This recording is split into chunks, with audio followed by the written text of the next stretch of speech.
Good morning students. हमारा जो है कोर्स है entrepreneurship development and business communication, उसका आज 4th लेक्चर है, जिसमें हमने पिछले लेक्चर में जो 3rd लेक्चर था उसमें हमने क्या पढ़ा था, प्रोजेक्ट रिपोर्ट क्या होता है, उसका मीनिंग और उसके कौन कौन से कंपोनेंट्स है उसके बारे में हमने डिस्कशन किया था। जो हमारा आज का लेक्चर है वो उसी से रिलेटेड है कि preparation of formulation of a project report. किसी भी प्रोजेक्ट रिपोर्ट को बनाना कैसे है, उसकी प्रिपरेशन कैसे करनी है और उसका कैसे फॉर्मुलेशन करना है, उसको निर्माण करते टाइम, उस प्रोजेक्ट रिपोर्ट को बनाते टाइम कौन कौन से स्टेजेस आती हैं, कौन कौन सी प्रोसेस होती है, उसको प्रिपेयर करते टाइम किन किन बातों का ध्यान रखना चाहिए, जो हमारा आज का लेक्चर है वो इसी बारे में बताएगा आपको। तो सबसे पहले है प्रिपरेशन और formulation of a project report, जिसके लिए कुछ स्टेजेस बताई गई हैं कि जो प्रोसेस है प्रोजेक्ट फॉर्मुलेशन की वो डिवाइड की गई है कुछ 8 स्टेजेस में। ये 8 जो स्टेजेज हैं, इसमें किसी भी प्रोजेक्ट रिपोर्ट को बनाने की फॉर्मुलेशन की क्या है, ये 8 स्टेजेस हैं, 8 प्रोसेस है जिसके अकॉर्डिंग कोई भी प्रोजेक्ट रिपोर्ट बनाई जाती है। तो सबसे पहली है जनरल इन्फॉर्मेशन, उस प्रोजेक्ट रिपोर्ट की सामान्य जानकारी जो होती है वो बतानी होती है। प्रोजेक्ट डिस्क्रिप्शन, पूरी जो परियोजना है आपकी, जो प्रोजेक्ट है उसके रिलेटेड जो है विवरण देना है आपको।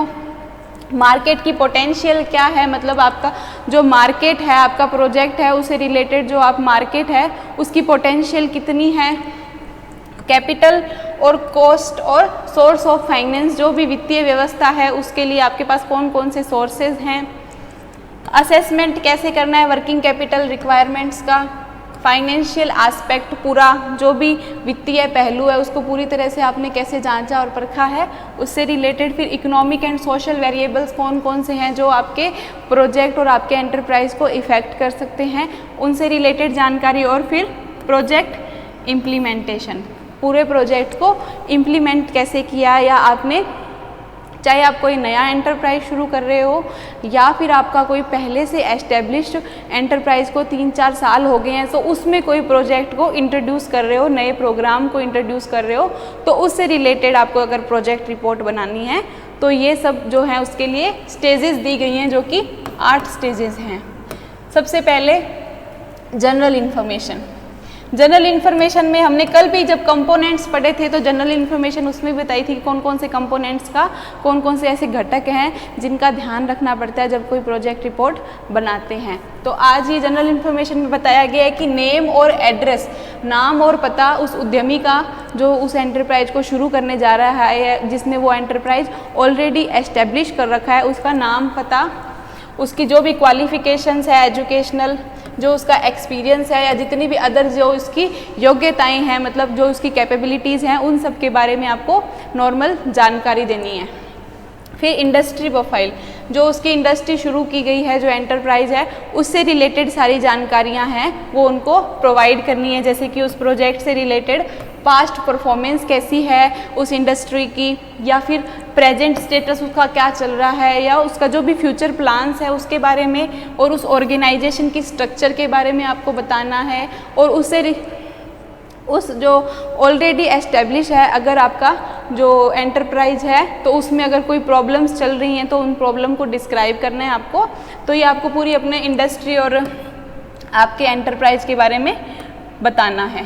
फिर है कॉन्स्टिट्यूशन और ऑर्गेनाइजेशन, मतलब जो आपका एंटरप्राइज है उसमें कौन कौन से संविधान और कौन कौन से संगठन हैं, उस संगठनों के बारे में, उन जो आपने संविधान, मतलब जो आपने एंटरप्राइज में अपने रूल्स रेगुलेशन, जो नियम बनाए हैं उसको रन करने के लिए, उन सब के बारे में आपको बताना है। जैसे कि आपकी पार्टनरशिप किस फर्म के साथ है, अदर कौन से ऑर्गेनाइजेशन है जिनके साथ आपने संबंध बनाए हैं, बिजनेस से रिलेटेड आपने पार्टनरशिप की है उनके साथ। फिर रजिस्ट्रेशन ऑफ फर्म्स, उन फर्म्स का रजिस्ट्रेशन कैसे किया आपने, रजिस्ट्रार में जाके करवाया होगा। Application of getting registration certificate, मतलब कि आपने उसके लिए अप्लाई कैसे किया, जो आपने रजिस्ट्रेशन कराया उसका सर्टिफिकेट आपको कहाँ से मिला और कैसे अप्लाई करा। डायरेक्टरेट ऑफ इंडस्ट्री से, या डायरेक्टर जो आपकी डिस्ट्रिक्ट इंडस्ट्री सेंटर होता है वहाँ से आपने रजिस्ट्रेशन कराया है, तो उसकी पूरी जानकारी आपको क्या करनी है, उसमें प्रोजेक्ट रिपोर्ट में प्रोवाइड करनी है। इसके बाद है प्रोडक्ट की डिटेल, जो प्रोडक्ट की यूटिलिटी क्या है, कौन कौन सी उसकी रेंज क्या है, प्रोडक्ट का आपने डिज़ाइन क्या है, किस तरीके के आपने उत्पाद लिए हैं, उनके डिज़ाइन से रिलेटेड, उससे रिलेटेड आपको जितनी भी उसका वो किस काम आएगा प्रोडक्ट, उसकी जानकारी आपको प्रोवाइड करनी है। फिर एडवांटेज क्या है, वो प्रोडक्ट आप जब इंट्रोड्यूस करोगे तो उसके क्या क्या एडवांटेज होंगे, ये सब जानकारी आपको उस प्रोजेक्ट रिपोर्ट में क्या करनी है, देनी है। अब है प्रोजेक्ट सेकंड आगे स्टेज कि प्रोजेक्ट का डिस्क्रिप्शन, जो पूरी परियोजना है, जो पूरी आपका पूरा एंटरप्राइज का जो भी आपने प्रोजेक्ट लिया है उसका पूरा क्या करना है, आपको डिस्क्रिप्शन देना है। तो सबसे पहले साइट कैसी होनी चाहिए, जो आपने लोकेशन डिसाइड करी है वो कौन सी जगह पे है, वो लोकेशन से रिलेटेड आपको सारी जानकारी देनी है कि आसपास में कैसी कैसी सुविधाएं हैं, मतलब सारी जितनी भी फैसिलिटीज़ हो सकती है उन सब के बारे में बताना है। आपने जो लैंड खरीदी है वो आपने खुद खरीदी है या आपने लीज़ पर ली है, या फिर वो एरिया जो है इंडस्ट्रियल एरिया ही है, या आप कोई मतलब जहाँ पे पब्लिक रह रही है, जिनके घर होते हैं, जो म्यूनिसिपल अथॉरिटी से आपने परमिशन ली है, या वहाँ पे इंडस्ट्री आपने ओपन कर रहे हो तो उससे पहले आपको उनसे भी परमिशन लेनी पड़ती है अथॉरिटी से। तो ये सब जानकारी क्या आपको उसमें प्रोवाइड करनी है कि कोई रेजिडेंशियल एरिया जो होते हैं जहाँ पे लोग रहते हैं, वहाँ पे इंडस्ट्री खोलने से पहले, वहाँ पे अपना एंटरप्राइज खोलने से पहले वहाँ की अथॉरिटी से आपको क्या करना पड़ता है, परमिशन लेनी पड़ती है, अनुमति लेनी पड़ती है, तो उसके बारे में आपको बताना है। फिर है फिजिकल इंफ्रास्ट्रक्चर। फिजिकल इंफ्रास्ट्रक्चर में आ जाएगी कि अवेलेबिलिटी ऑफ फॉलोइंग आइटम्स,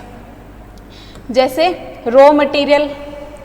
जो भी आपको उस चीज़ के लिए मटेरियल चाहिए, कच्चा माल चाहिए, उसकी रिक्वायरमेंट कितनी है और उसको प्राप्त करने के साधन कौन कौन से हैं, कहाँ कहाँ से, कौन कौन से ऐसे स्रोत हैं जहाँ से आप वो कच्चा माल प्राप्त कर सकते हो। फिर स्किल्ड लेबर, जो आपने लेबर अरेंज किए हैं वो वहाँ पे स्किल्ड लेबर की अवेलेबिलिटी है या नहीं, उनके लिए ट्रेनिंग कराने के कौन कौन से साधन हैं, उनके बारे में आपको जानकारी देनी है। यूटिलिटीज़ में आ गया, जैसे पावर, बिजली की व्यवस्था है या नहीं, उसकी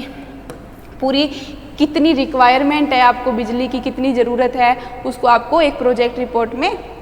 बना के देना है। फिर फ्यूल की बात आ गई कि फ्यूल कितना चाहिए, जैसे कोल हो गया, कोयला, ऑयल, गैस, ये सब की कितनी आपको रिक्वायरमेंट है और इसकी व्यवस्था कैसी है वहाँ पे, इसको आपको देना होगा। और फिर वाटर, मतलब पानी की जो फैसिलिटी कैसी है वहाँ पे और क्वालिटी कैसी है पानी की, उसके बारे में जानकारी देनी है। अब है पोल्यूशन कंट्रोल, जैसे ये जो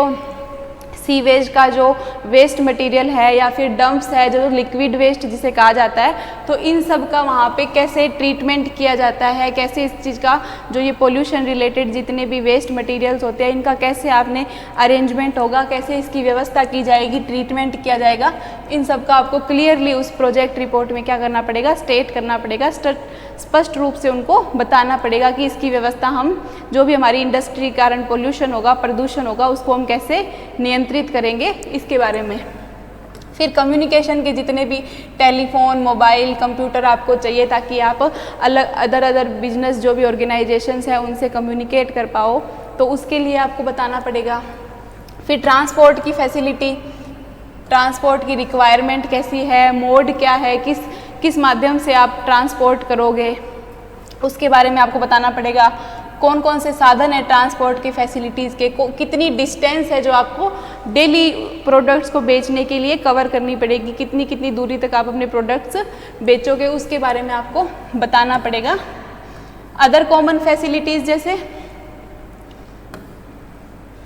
मशीन की शॉप कहाँ है, जहाँ पे आपको मशीनरी अपनी जो आपने खरीदी है उसको सही कराना पड़ेगा। वेल्डिंग की शॉप कहाँ पे है, या जितने भी इलेक्ट्रिकल सामान है आपके उसको रिपेयर करने की, बिजली की व्यवस्था, कभी कभी बिजली ख़राब हो जाती है तो उसको रिपेयर करने की शॉप जो है आपके आसपास है या नहीं, उसके बारे में आपको बताना पड़ेगा। फिर प्रोडक्शन प्रोसेस जो आपने ली है, मतलब कि आपका जो पूरा जो प्रोडक्ट है उसको रॉ मटेरियल से जो फाइनल मटेरियल है बनने में कितना समय लगेगा, उसके बारे में भी आपको क्या है जानकारी देनी पड़ेगी। फिर है मशीनरी और इक्विपमेंट, मतलब आपको पूरी मशीनरी जो भी चाहिए उस प्रोजेक्ट में, उस एंटरप्राइज में, उसकी डिटेल देनी पड़ेगी, या आपके पास जो मशीनरी अवेलेबल है ऑलरेडी उनके बारे में डिटेल देनी पड़ेगी, उनकी साइज़ क्या है, टाइप किस टाइप के हैं, कॉस्ट खर्चा कितना आया है, ये सब जानकारियाँ आपको प्रोवाइड करनी होगी। अब है कैपेसिटी ऑफ द प्लांट। जो आपने एंटरप्राइज एस्टेब्लिश किया है उसकी क्षमता कितनी है उसके बारे में आपको बताना पड़ेगा। फिर है टेक्नोलॉजी सेलेक्टेड, जितनी भी आपने अपने नई नई टेक्नोलॉजी आपने इंट्रोड्यूस की है और जो आप टेक्नोलॉजी इंट्रोड्यूस करना चाहते हैं उन सब के बारे में भी आपको उस प्रोजेक्ट रिपोर्ट में बताना होगा। फिर रिसर्च एंड डेवलपमेंट, मतलब जितनी भी आपके प्रोजेक्ट से रिलेटेड आप इन फ्यूचर जो भी रिसर्च करना चाह रहे हैं या जो आपकी कंटिन्यूसली चल रही है रिसर्च, उन सब के बारे में, और डेवलपमेंट के लिए जो भी कार्य कर रहे हैं उन सब के बारे में आपको क्या करना पड़ेगा, उनको प्रोजेक्ट रिपोर्ट में बताना पड़ेगा। अब थर्ड जो है वो है मार्केट पोटेंशियल, बाजार की क्षमता के बारे में बताना पड़ेगा, जिसमें क्या है, जब आप एक प्रोजेक्ट रिपोर्ट बनाते हैं तो उसमें कुछ चीज़ें आपको क्या करनी पड़ेंगी, बतानी पड़ेंगी। सबसे पहले डिमांड और सप्लाई पोजीशन, मतलब जो आपने प्रोडक्ट बनाया है उसकी मार्केट में डिमांड कितनी है, मतलब लोग उस चीज़ को कितना डिमांड कर रहे हैं, उनको वो चीज़ की कितनी आवश्यकता है, कितनी ज़रूरत है, उसके अकॉर्डिंग सप्लाई कितनी हो रही है। डिमांड ज़्यादा है और सप्लाई कम हो रही है, या फिर सप्लाई ज़्यादा है और उस चीज़ की डिमांड ही नहीं है, ये सब आपको उसमें बताना होगा। फिर है एक्सपेक्टेड प्राइस, जो भी आप उस प्रोडक्ट की प्राइस रखना चाहते हो उसके बारे में आपको बताना पड़ेगा कि हम अपने प्रोडक्ट की प्राइस एक्सपेक्टेड इतनी रखना चाहते हैं कि इसके आसपास हमारी प्रोडक्ट की जो है प्राइस होगी। फिर है marketing strategy, arrangement made for selling the product, मतलब आप अपने प्रोडक्ट को बेचने के लिए कौन कौन सी अरेंजमेंट करना चाहते हैं, कौन कौन सी स्ट्रेटेजी अपनाकर आप अपने प्रोडक्ट को ज़्यादा से ज़्यादा बेचना चाहते हैं, उससे रिलेटेड जानकारी भी आपको देनी चाहिए। फिर आफ्टर सेल सर्विसेज के बारे में कि सेल होने के बाद कौन कौन सी जो सेवाएं होती है उन सब सेवाओं की भी आपको क्या है, जानकारी उस प्रोजेक्ट रिपोर्ट में देनी होगी। फिर ट्रांसपोर्टेशन, मतलब जितना भी ट्रांसपोर्ट है, एंटरप्रेन्योर का खुद का है ट्रांसपोर्ट करने का सिस्टम, या फिर उसने जो है रेंट पे ले रखा है उस सिस्टम को, उस सब के बारे में आपको उस रिपोर्ट में बताना होगा। अब है fourth, capital cost and sources of finance, मतलब वित्त के स्रोत कौन कौन से आपके, जो आपकी पूंजी है उसके कौन कौन से स्रोत हैं। तो सबसे पहले an estimate of the various component capital item, जैसे लैंड और बिल्डिंग जो है आपकी पूंजी है वो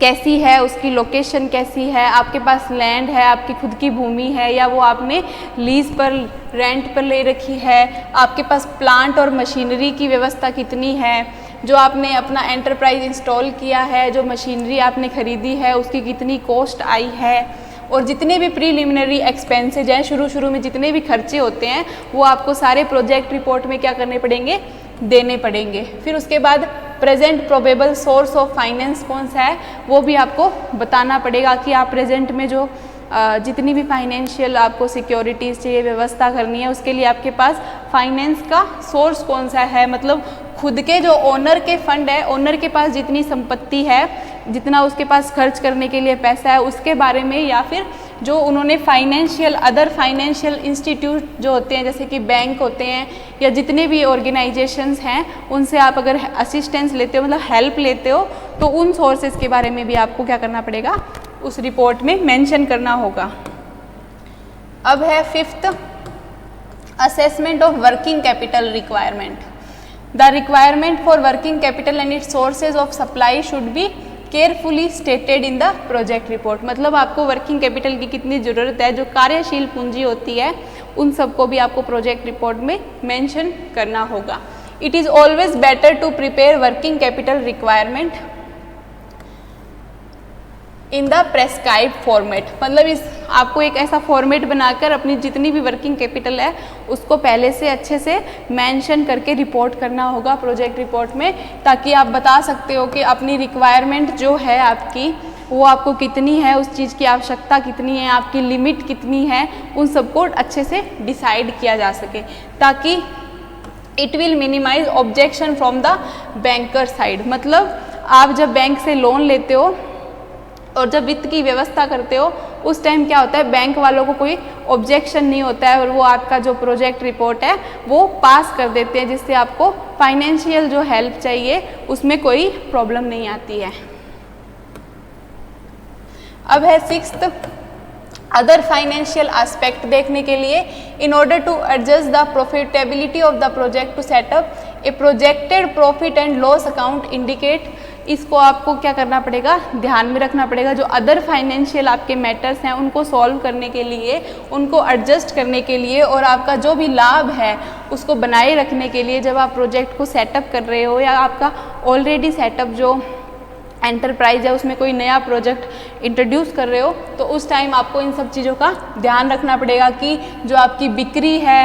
वो कैसी है, आपकी कॉस्ट ऑफ प्रोडक्शन कितनी है, जितना आपका कॉस्ट लगा है उससे रिलेटेड आपको प्रॉफिट कितना हुआ है, इन सबको आपको ध्यान में रखते हुए उसको बनाना पड़ेगा। ए प्रोजेक्टेड बैलेंस शीट और cash flow statement, balance sheet बनानी पड़ेगी। बैलेंस शीट क्या होती है, मतलब आपके पास जितने भी एसेट्स हैं, आपकी जो लाइबिलिटीज़ हैं, इन सब का जो लेखा जोखा है उसको क्या कहा जाता है, बैलेंस शीट कहा जाता है। आपको इसको बनाना पड़ेगा। फिर कैश फ्लो स्टेटमेंट क्या होता है, मतलब कैश जो आपकी ऑर्गेनाइजेशन में आ रहा है या फिर आपके ऑर्गेनाइजेशन से निकल रहा है, मतलब जो पूंजी है आपकी निवेश हो रही है या फिर आपने इन्वेस्ट किया है उसको, या फिर उससे आपको जो प्रॉफिट हो रहा है उसका जो स्टेटमेंट होता है, मतलब जो कैश का फ्लो हो रहा है,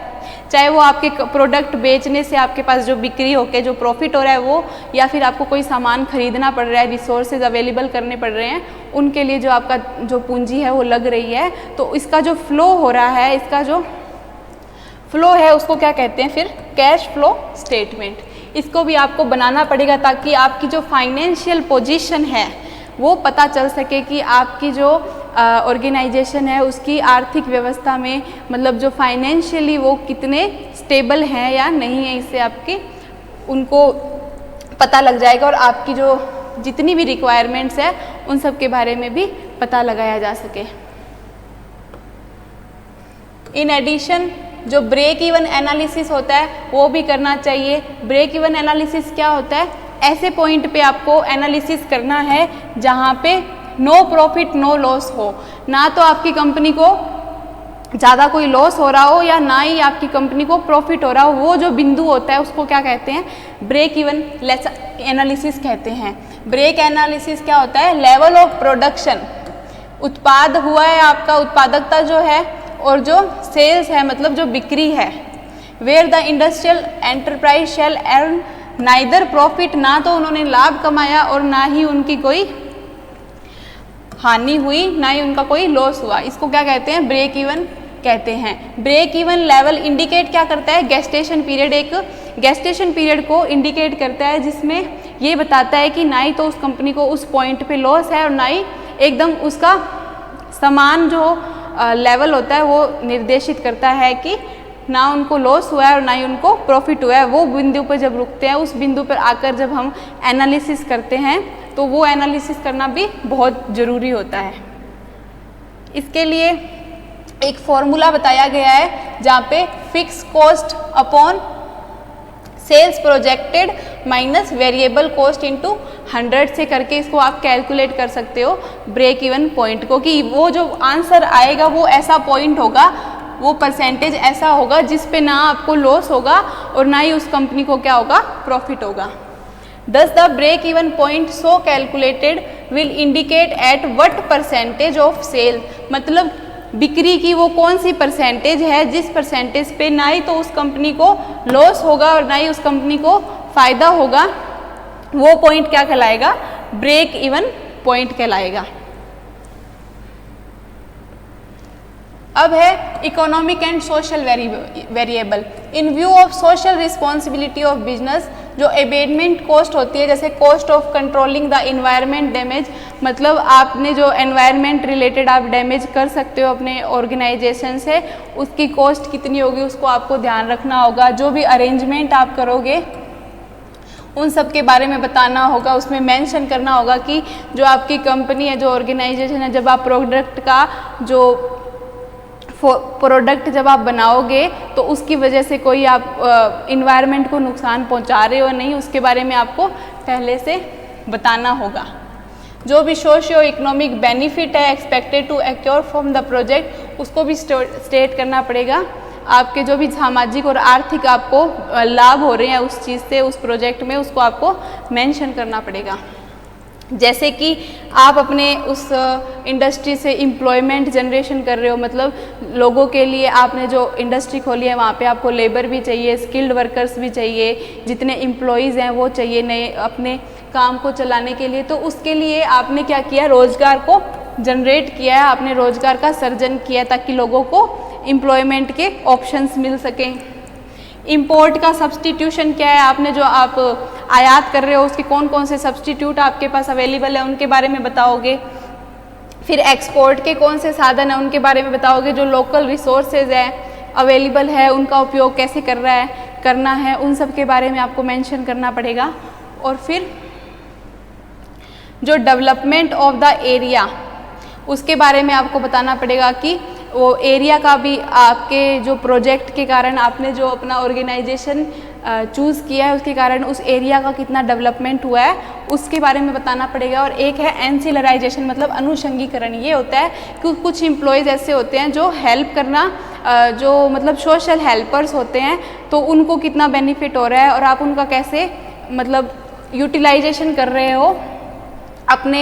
एंटरप्राइज को सफल बनाने के लिए, और उनका यूटिलाइजेशन करके सोशल वेलफेयर कितना हो रहा है ये सब आपको बताने के लिए। तो ये पॉइंट हो जाएगा कि सोशल वेरिएबल कौन कौन से हैं जिनको आपका एंटरप्राइज क्या कर सकता है, इफेक्ट कर सकता है। अब है प्रोजेक्ट इम्प्लीमेंटेशन। ये वैसे लास्ट पॉइंट है पर सबसे इम्पोर्टेंट पॉइंट है कि आप अब फाइनली क्या कर रहे हो, इतने सारी व्यवस्थाएं करने के बाद आप प्रोजेक्ट को अपने एंटरप्राइज में क्या कर रहे हो, इंट्रोड्यूस कर रहे हो, इम्प्लीमेंट कर रहे हो, उसको स्थापित करना चाह रहे हो। तो every entrepreneur should draw the implementation scheme, और टाइम टेबल बनाना पड़ेगा आपको कि आपको इतने टाइम में उस प्रोजेक्ट को इम्प्लीमेंट करके उसका फ़ायदा उठाना शुरू करना है। टाइमली इम्प्लीमेंटेशन बहुत ज़रूरी है क्योंकि अगर डिले होता है तो इसके कारण क्या होता है, उस प्रोजेक्ट की जो है वो कॉस्ट बहुत ज़्यादा बढ़ जाती है और इससे आपको बहुत सारा लॉस भी उठाना पड़ सकता है। Delay in project implementation financial viability को भी ख़राब करता है, मतलब आपकी जो वित्तीय स्ट्रक्चर है, जो संरचना है वो बिल्कुल बिगड़ जाती है और आपको बहुत ज़्यादा लॉस हो जाता है। इससे क्या होता है, कभी कभी जो एंटरप्रेन्योर है, जो उद्यमी है, वो जो उसने नया काम शुरू किया उसको कभी कभी वो क्या करता है, छोड़ने का भी सोच लेता है कि अब मैं ये काम छोड़ दूंगा, क्योंकि आपकी फाइनेंशियल जो स्थिति है वो बिल्कुल ख़राब हो जाती है। तो इसलिए क्या होता है, टाइमली हर चीज़ को करना बहुत ज़्यादा ज़रूरी है। Hence there is a need to draw an implementation schedule. आपको एक इम्प्लीमेंटेशन मतलब उसको स्थापित करते टाइम एक शेड्यूल बनाना होगा, एक टाइम टेबल बनाना होगा जिसके अकॉर्डिंग आप उसको अच्छे से सही समय पर सारी चीज़ों को रन कर पाओ। इसलिए ये फिर इस तरीके से आप उसको अच्छे से इम्प्लीमेंट कर पाओगे। तो ये जो 8 स्टेजेस हैं ये क्या हैं, आपके प्रोजेक्ट को इम्प्लीमेंट करने की, उसको प्रिपेयर करने की, उसको फॉर्मुलेट करने की क्या है, 8 स्टेजेज है जिनको आज हमने पढ़ा है। आज की क्लास हम यहीं ख़त्म करते हैं। Thank you.